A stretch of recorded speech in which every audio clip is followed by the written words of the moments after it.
Welcome back to Blurred Summits, episode 32 of Blurred Summits. Today we are talking about things I wish I learned in high school. We're going to be reflecting on our own high school experience. Yep. Maybe some things that, we could tell ourselves, if I went back to Abdul a couple years ago, what he could learn. Maybe some of them we did know back then, some of them we didn't. We just kind of looking back on it now, find these a bit more valuable. Yeah. But I think anyone in high school should be able to take away some of these things, or even if you're not in high school, reflect on these notes themselves and see where they could implement them in their lives. So what's the first one? Hit us with something. So first, just we'll talk about basic money management and investing type stuff. Yeah. Big number one tip is that I've found is set an artificial price floor for your spending. Right. So what say, does that mean? So say you're working a job, right? You've got about like $2,000, $1,000 in your bank account. Set your price floor at $1,000 or whatever value you want, really. So set it at $1,000. Don't let your money dip below that point. That is your zero. Yeah. Right. And it doesn't have to be 1,000. Like if you're a broke high school, it could be $50, yeah. bro. Anything above that, spend it how you want. Do your own stuff with Right. it. But as soon as it gets at that value or below it, stop spending. You don't have any money in your bank account. Exactly. That's you're broke. Yeah. Even though you're not really You're broke, broke. but you are broke. That's because you never know when things are going to happen, right? So you always want to have a bit of money left over so you can do something with it. If, say you happen to be, car broke down, bus, you're stranded somewhere, you need to call someone, you need an Uber home, some of these things, right? Yeah. You always need money in your bank account because you never know what's going to happen. As you grow up, obviously that price floor will raise with it too. And I guess along with that, you can also do the opposite. You can have a price ceiling, right? So say your price floor is $500, price ceiling is $1,500. Any money you have in your bank account that's above $1,500, you move it into a different bank account where you don't touch it. Yeah. That way, then you can start saving up money and make it look like you're not really losing much money. But then again, you don't know how much you're getting. Right. So it helps you save money for your future, basically, is what that's all doing. Yeah. I like the price floor more than the price ceiling. Yeah, I think if I had too much money, that's a problem. Because then it makes you the ceiling stops you from spending it on dumb things. Right. Well, I mean, that works pretty well. It limits how much dumb stuff you could get. I know you probably need. You should probably implement a price ceiling. Don't worry about it.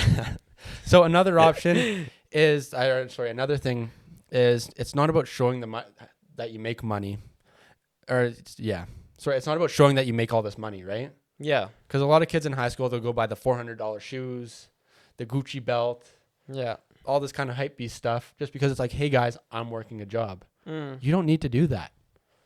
Look at the richest people in the world. Look at Bill Gates, Steve Jobs. All they wear a t-shirt and slacks, maybe a nice watch, but that's it, right? They don't need to show off their wealth. I feel like this is one where you kind of just have to go through it yourself to really understand it. Because I think I always knew that as well, that just because a person who appears to be the richest might not be actually the most financially well. But until you really get a bunch of stuff and realize that you're still the same person, you don't really think that way, do you? Well, yeah. And you also realize, if you do it, that, hey, this stuff's no different from the other one, right? Yeah. You get this t-shirt, hey, it's like a $200 t-shirt. I mean, I haven't done that person, but there's people that have done that $200, $300 t-shirt. How is this any different from a $20 t-shirt? Yeah. It's not. I think I've also become desensitized to it as well. To like people spending big? No, to like me getting things. Oh, so like for the value of getting some of these new things, it's like, oh, well, it's just because like thing. I feel like when I was in high school, if I got something really nice, then I'd be pretty hyped. Yeah. But now I'm like, But then again, it's still nice to buy nice things, but you just need to pick and choose what those things are. Like, spend the money where you actually need to, right? Like a nice pillow, for example, something like that, or something that adds some value. Yeah, something that actually benefits you in the long run, right? Yeah, opposed to like a t-shirt or shorts or something like that. I like this tip right here. Don't chase friendships. That's a very good one. Yeah, this is something that walking into grade 10, or just coming into high school initially, everyone thinks about friendships. It's it's a natural thought to have. It's you want to make friends, you want to be a person who's noticed, and you want to be a person who is liked. Yeah, that's kind of high school is a game of being well liked. 95% of it, bro. All of it. The other 5% is education, right? 95% of high school is who here can be the most well-liked person in the school. Yeah. But like a lot of the relationships, friendships in high school, they're so one-sided, right? Yeah. Like it's one person trying to get something from the other person, like being more popular and all this other mess like that, right? Yeah, and it's also with high school.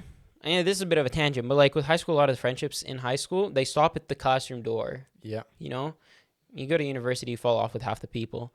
Probably more than half. 80-90% of them. Yeah, right. So, you know, the ones that stick around, those are the ones of value. Yep. But the interesting thing is that if you look at your friends in your life, you never had to chase those friends, did you? Nope.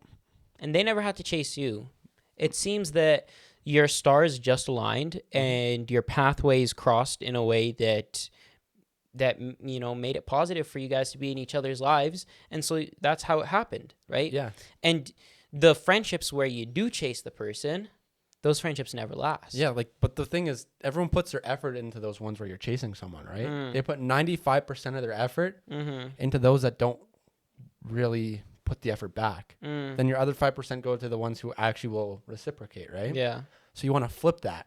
Exactly. Put the 95% into the people that care about you, that you know will be there in the long run. Yeah.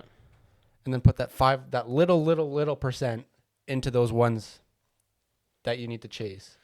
Yeah, like that. This was a big realization that I've had over probably the mine's past. been pretty recently with all this stuff. Like right. It's not until after or high school you're like, oh wait. Yeah. Even after high school, I found myself, you know, putting in a tremendous amount of effort to uphold friendships that should I not put in all this effort, they would die. Yeah. The weird thing is that, you know, my closest friends, I don't have to put in, I wasn't putting in 95% of my effort. Like you said, I was putting in 5% of my effort to the people who really meant the most in my life. And so when I made that decision to flip it, what I actually realized was a paradox happened, right? Yeah. Where I thought if I put in less effort to the people who were, let's call them shallow friends, that they would disappear from my life and dissipate. Turns out you put in less effort, then people want those shallow friends want to hang out with you more. They want the attention. That's what it's more so like those little shallower ones it is. They want, oh wait, this person is giving me all this attention. And the nice thing is now I can focus 95% of my energy on the friendships that actually are meaningful, that are actually deep. And so you kind of get the best of both worlds, even when you approach it in this almost it doesn't make sense. Paradoxical way. Yeah. Right? Yeah. Like, I think one thing that I kind of came to realization, I think this was kind of like second half of first year uni, was go along the path of least resistance. Right? Like, friends shouldn't be hard to do things with or organize things with, right? Yeah. Like, it should just happen. Yeah. And it's like those ones where you're trying to chase it and force things, it's just a waste of your time, waste of your energy. And in the end, it really messes with like your emotions and you get pissed off and it's like, oh, these people don't want to do these things. Yeah. And they waste your energy, right? When you could be using that energy and time into things to either help you grow or hang out with people that actually want to hang out with you. Yeah, like I'm at a point right now where if a person wants to leave, goodbye. See, like, like, you know, I could not, like, I could care. Like, I do care a little bit, but like, not, you know. It's that 5% thing, bro, right? I do not have the energy to put in here chasing. Yeah. Right? I don't have the energy for that. You know, if you want to leave, goodbye. Yeah, that's all we talked about this last week as well, right? As you don't want to be chasing things. Yeah. Because if you chase things, then they're just going to run away. Running away? Exactly.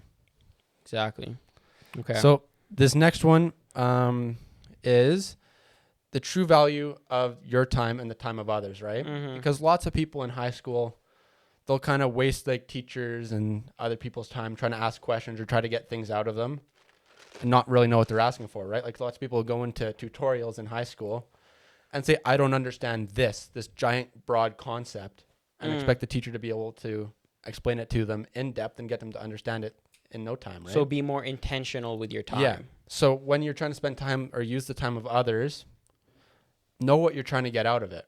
Right. Like with that, instead of say this was science or chemistry, I don't understand like thermodynamics. Like I don't understand the heat points and the heat rates of all these different things. These practice questions, I don't understand them. Yeah. I like for those ones, right? You go and you say, I did these practice questions. I got these ones wrong. this is my understanding. Yeah. Where Where's am my I wrong mistake? in my understanding? Because- Instead of saying like, hey, I don't understand the entire damn unit. Yeah. You know what I'm saying? Because, like- what do you want the teacher to do, bro? Like, teachers are more than happy to help you, right? Like, Yeah. that's their whole job. Mm-hmm. So if you come in and know what you need help with, they'll gladly do it for you. But if you come in with, I don't understand the topic, they'll more often than not be pissed off with you, and we won't get anything out of it, and you'll waste their time. Yeah, It's and just- Oh, sorry, go ahead. Oh no, I was just gonna say something else that I saw on the internet was a good evaluation of your time is, let's say your time is worth like $50 an hour. Mm-hmm. That's like, if you're a high school student, I would say your time is worth $50 an hour. You know, as you get older, your time begins to exponentially grow in value. Mhm. Now it's no longer $50 an hour. Now it's $200 an hour, right? Let's say your time is worth $50 an hour in terms of That experience. seems quite high, but yeah, Let's- sure. Let's, $50 an hour is not that high. Okay, you know what? Fine. For the sake, let's say Minimum you're not wage. very valuable. No, not minimum wage. Come on. What are you talking about? We'll do $25 an hour. $25 an hour. A high school student's time is worth $25 an hour, right?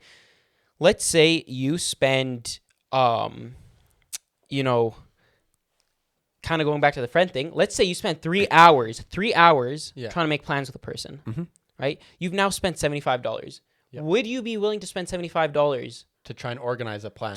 on this person? Would you No. spend for this person's birthday party, for his birthday present? Would you spend $75? If you wouldn't, why are you spending 3 hours trying to make a plan? Yeah. Right? Mm-hmm. It's an absolute waste. So like, thinking of time in a monetary sense is like a good way to figure out where to cut the BS. It puts things in essentially. perspective, really, right? Yeah.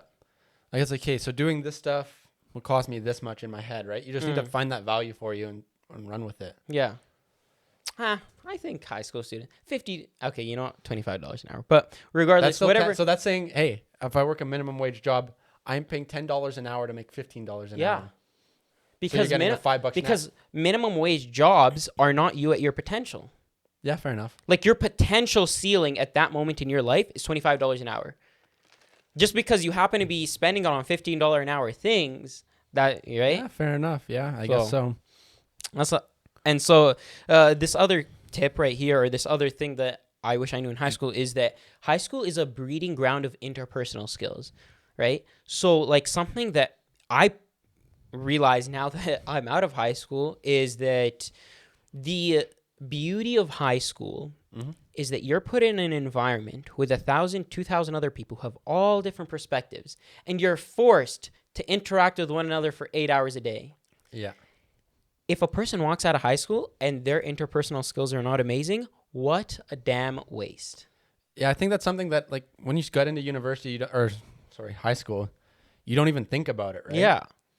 But I think if they could make you aware that, hey, this is build friendships, learn to talk to new people, Yeah. you can get so much out of it. Like, there is never a time in your life where you literally have 2,000 other people who are forced to be around you for 8 hours a day, and you need to interact with them, And lots of Right? times you have similar interests. You're there for similar reasons. right? You Why have not? a ton of stuff to relate on. So it's an amazing opportunity to build up these skills. This doesn't mean that you have to be friends with everyone, Yeah. right? But learn to at least interact with everyone, because you have 2,000 different perspectives. Yeah. Likely, the perspectives of high school are going to be very similar to the variety of perspectives that you're going to meet in your life. Yeah, like even with this, just join like a club, a team, join any Yeah. extracurriculars, and you'll find more people like that. And then that's another way to break down those barriers, get used to meeting new people, and get you ready for like what the real world's more or less Exactly. like, right? Exactly, 100%. Yeah, that's one thing that I would change. If I were to go back to high school, I would make more of an effort to learn about the people around me, learn about their perspectives, learn about how do I actually talk to these individuals, you know, like beyond the friends. Sure, you can make friends, all this kind of stuff, but the people who aren't your friends, The acquaintances. right? Talk to them more. Figure out, hey, what's going on in your head? Mm-hmm. And they'll be happy to talk to you as well. Well, I was always the type of guy to kind of stick to myself, right? Like I had like my tight circle. I mean, Yeah. I still am, and my circle's probably got even tighter than it used to be, but it was like tight circle kind of thing, and I kind of wish I kind of stepped out of it Mm-hmm. because I felt like when you're trying to talk to people, it almost back then it was like, okay, this is for me to make friends, meet new people, but it doesn't have to be to meet new friends. It just has to be get yourself more comfortable talking to these new people, kind of break down those barriers between you, right? Realize, Mhm. hey, I'm similar to this person. We're not that different, right? Absolutely. Absolutely. Okay, so then this next one is actual proper time management skills. I feel like you kind of learn this as you go. But if you kind of focus on it right from the beginning, you can make so much more growth out of it, right? Like studying with intent, doing things like that. You know what you're doing, and you waste less time trying to figure out the right way to do things. You just go about it. So this first one is always be aware of like the bare minimum you need to get done in like a day or in a set period of time. I think we might have talked about this long time ago, but in a day, know as you're going into it, these are the things I need to get done, and I must get them done by the end of the day. Yeah, because with high school, the way that I used to set up my to-do list is, here's everything that needs to get done, plus everything that's due for the next 2 weeks. And you know what? I'll catch up on my notes as well while I'm doing that. And I'm going to get all this done during the weekend. Weekend passes by, I end up doing 2 things. And they're not the things you need to get done. And they're not even on the damn to-do list. Right? But yeah, so like it's nice to set up these are what I want to get done. Yeah. But know what to prioritize. Say these things are due on list. Monday at this time. These need to get done. Exactly. So get them done, and then it's like, okay, anything else is a bonus. Anything else is a bonus. Like, set up a minimum to-do list, right? Like, that's basically what you're talking about, right? It's like, you know, that to-do list that you have 10 things on it, cut it down to like 3. It could even be at one. Least, or 1. At least get that one thing done, so that way you're sure that, you know, should I waste the rest of my day, I'm okay. so long, like, I'll be fine. I'll be fine if I do that. And then I think another study technique that I think even I'm still relatively new to this, I've always been terrible at studying, is kind of like the 30 minutes on, 5 minute off method. I'm not, there's a name to it. I can't remember what it's called, but doing that, like they found after I think it's like an adapted Pomodoro technique, probably. Yeah. I think after like the 30 minutes, your brain activity, like you start to lose focus and your quality starts to drain. Yeah. But all you need really is 5 minutes and your brain kicks back up to maximum capacity, right? Yeah. So it's just kind of like this diminishing return, and right as it starts to diminish, kickstart it, 5 minute break, you're right back to the top. And you can do this for long periods of time. If you really need to get stuff done, this is a good technique for that. And it's fine. Like, it's something that I hate is when I hear somebody say, I studied for 4 hours straight, I look at them and I say, no, you didn't. You liar. You absolute liar. There is no way somebody can sit down and focus for 4 hours straight. Yeah. I don't care if you have a bear that's watching over you, and when you lose focus, you're going to get eaten. There's no way you focus for 4 hours straight. Right? Yep. People who say they focus for 4 hours straight, they're absolute lying. The better strategy, let's be more realistic, like you said, 30 minutes, you'll start to lose your concentration. Take a 5-minute break. Yeah, go do something fun. Don't go on your phone. Don't go on your phone during those 5 minutes. Yeah. It's like when you're at the gym, right? Yeah. Like when you're at the gym, you finish your set. What do? You kind of just sit down and stare at the wall, right? Yeah. Like sometimes maybe you'll reply to a text, but you could listen to some music, you get some don't hyped start. up. You don't start an episode on Netflix and say that you're gonna. No, I haven't. That's such a bad plan, right? I feel like that's something you'd say. What? We'll just watch 5 minutes of the Right? Office. Like we'll just watch 5 minutes, 5 minutes, and we'll be good to go. Right? Like that would be the ultimate form of self-deception. That's not what we do at the gym. So why do we do it when we're studying? It doesn't make sense. It's the same thing. Exactly. You just have to treat everything like that. Yeah. And another thing that I learned is that there are literally hundreds of paths to success. Yep. And they all lead to the same thing. You know, like it's a really stupid thing about high school, or at least what I used to think is I need to get good grades because my plan A needs to be successful. I need to go into university in this program, and this needs to be executed out exactly how I thought it would be. Yeah. And anything else will be a failure. Like, don't get me wrong, like grades are important, but it's like, not the end of the world if something happens. What's the worst that could happen, bro? I fail high school, I take another year. And then you're in university. Okay, great. Now I'm a year behind in the grand scheme of things. You really think when I'm 50 years old, people are going to be like, why did you get your degree 1 year before or not? Yeah. Bro, nobody cares, right? Yeah, it's all you won't even care. Well, the important thing is if you fail, make sure you learn from it. Yeah. Like, take some notes from it and be like, okay, this is where I messed up. This is where I could have done better. These are some things I could do in the future. Take it and use it to grow in the future, right? Because sometimes you get knocked down and you improve 5 times, 10-fold where you used to be. Yeah, you adapt to your environment, make changes, make adjustments, figure out what you're doing right or wrong, and you know what? Just keep treading. Well, the toxic thing with high school, right? At least with our high school. Yeah. Churchill gang. If you fail, well, even at Churchill, like a fail was at 75%. Yeah. If you got below 75%, they're like, oh, you failed that test. Yeah, it was a really, toxically really academic toxic. school. Yeah. But like, if you fail, it's not the end of the world. Who cares? Just be like, okay, we'll Like, get back up. you know, we say this being out of it now, Yeah. you know, and We we're were like, in that. We're like like, yeah, that was, looking back, we're like, oh my God, we were so stupid. Like, you know, why did we take it so seriously and all this kind of stuff? But, you know, I think that if I was even going to go back now, would I kind of re-inhabit some of those old habits? Maybe. probably it's the Right? environment, I think. But I You think, know? yeah, I kind of completely got off my path there with the whole. But like, what it comes down to is, in high school, they knock you down and they make it feel like you're staying down, right? Like it's just punch after punch after punch after punch. Yeah. You can't catch a break. Exactly. It's like if you fail one thing, then you're inevitably just going to fall, domino effect, right? Mm-hmm. So if something does happen and goes wrong, don't be afraid to take a step back, take a moment to recollect yourself, and then get going again. Yeah. That's another thing that I hate about high school is that it's like a cycle. You never get a damn break. Like you have a test on a Right? Monday, test on a Wednesday, test on a Monday, test on a Thursday. It's just bang, bang, bang with like 6 assignments a week. And Yeah, it's like a mess. if you kind of let high school happen, then it'll roll you over and you're just going to be reacting to every day. Yeah. Right? Instead, you want to be like, pause.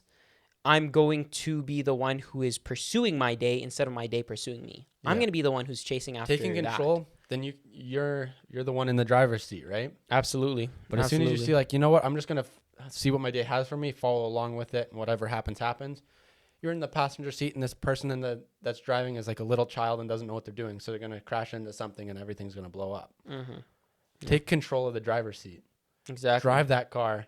And Drive the car. Control Drive your it. day. Okay. Anyways, hopefully you guys could take away some of our advice from our own personal experiences and gain a little bit of benefit. Thank you guys so much for tuning in today. If you would like to catch the full video podcast, you can watch us on YouTube. If you would like to catch the full audio podcast, you can catch us on essentially all platforms. Be sure to follow us on Instagram and TikTok, where you can catch daily content, and we would love to get to know you guys more. Thank you.